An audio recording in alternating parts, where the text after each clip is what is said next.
শ্বশুর প্রতিদিন রাতের বেলা একটি করে যুবতী মেয়েকে নিয়ে ছাদের ভিতরে চুল কেটে দিত।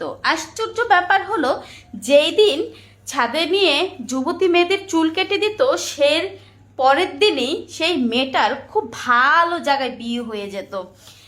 এই ঘটনা পুরো এলাকায় ছড়িয়ে যায়। আমার শ্বশুর যার চুল কাটে তারই খুব ভালো ঘরে বিয়ে হয় এবং ধুমধাম করে বিয়ে হয়।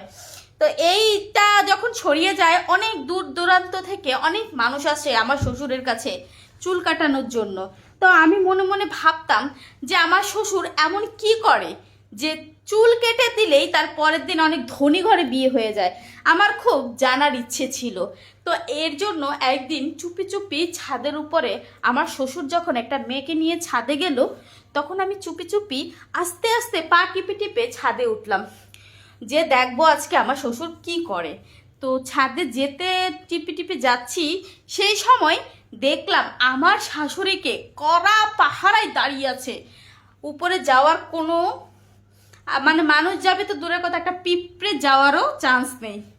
তখন আমি আবার নেমে আর দৌড়ে আমার ঘরে চলে গেলাম আর ভাবতে থাকলাম এটা কি করে আমার শ্বশুর, এইটার রহস্য আমার উদ্ঘাটন করতেই হবে, এটা ভাবতে লাগলাম। যাই হোক, অনেক দিন চেষ্টা করলাম এটার রহস্য উদ্ঘাটন করতে, কিন্তু পারছিলাম না। একদিন হঠাৎ আমার একটা কাকিমা এসেছে দূর সম্পর্কের, তার মেয়ের চুল কাটাবে বলে। তো আমি মনে মনে অনেক খুশি হলাম যে এই কাকিমার কাছ থেকে জানা যাবে আসলে আমার শ্বশুর কি এমন করে মেয়েদের সাথে। তারপর আমার কাকিমা যখন ছাদে দিল মেয়েটাকে চুল কাটতে, মেয়েটা সুন্দর করে চুল কেটে মেটে পাঠিয়ে দিল। কিন্তু ওই মেয়েটা একদম চুপচাপ হয়ে গেছে চুল কেটে এসে। তখন আমি জিজ্ঞাসা করলাম কি ব্যাপার, আমার শ্বশুর কি এমন করে, একটু আমাকে বলেন না প্লিজ। তখন আমার চাচিটাও কোনো কথা বললো না এবং আমার চাচা তো বোনও কোনো কথা বললো না, সে চুপচাপ ঘর থেকে বের হয়ে গেলো। আমি তো অবাক, কিরে ভাই এরকম কেন হচ্ছে। তো একদিন আমার মেয়ে বড় হলো, যুবতী যখন হলো, তখন তার দাদু তার চুল কাটবে।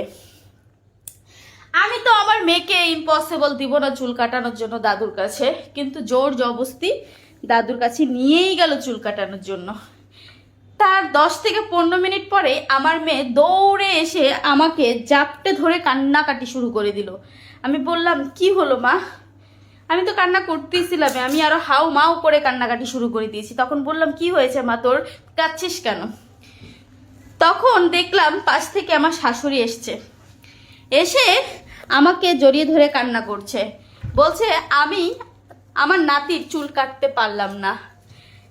পরে দিয়ে বলছে মানে সব কিছু খুলে বললো আমাকে। সেটা কি খুলে বললো যদি শুনতে চাও কমেন্টে জানাও, ঠিক আছে, আমি বলবো তোমাদেরকে।